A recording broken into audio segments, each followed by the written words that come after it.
हाँ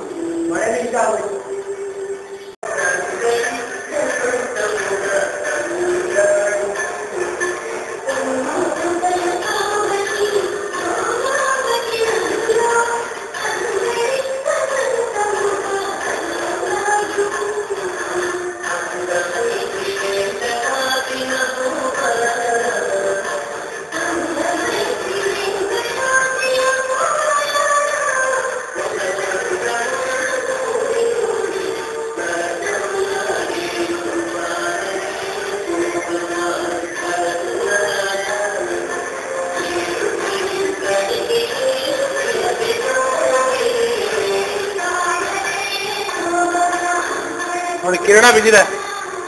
ಪಾದದ ಮೇಲೆ ಕಿರಣ ಬಿದ್ದಿದೆ ಇನ್ನ ಬರ್ಬೇಕೆ ಇಲ್ಲ ಬಂದಿದೆ ನೋಡಿ ಪಾದದ ಮೇಲೆ ಇಲ್ಲ ಬಿಟ್ಟು ಇನ್ನ ಬರಲ್ಲ ಇನ್ನ ಬರ್ಬೇಕಲ್ಲಿ ಬರ್ಬೇಕು ಇನ್ನ ಕೆಳಗೆ ಬಂದೇ ಬರ್ತದೆ ಅದಕ್ಕೆ ಬರೋಲ್ಲ ಅಲ್ಲ ಈಗ ಬಿದ್ದಿದೆ ಅಷ್ಟು ಇಲ್ಲ ಇಲ್ಲಿ ಇನ್ನು ಮೇಲೆ ಹತ್ಬೇಕು ಅದು ಹಂಗೆ ನೋಡ್ಕೊಳ್ಳಿ ಅದೇ ಹೋಗ್ತಾ ನೋಡ್ಕೊಂಡು ಸೂರ್ಯ ಮಾಡಿ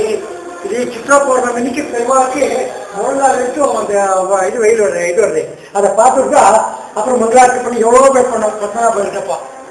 இப்போ ಯಾರೋ ಎಷ್ಟು ಜನ ಬರ್ತಾ ಇದ್ರು ಗೊತ್ತಾ 5 ಗಂಟೆಗೆ ಬಂದು ಕುತ್ಕೊಂಡಿರೋ ಈ ಪಿಕ್ಚರ್ ನೋಡೋದಕ್ಕೆ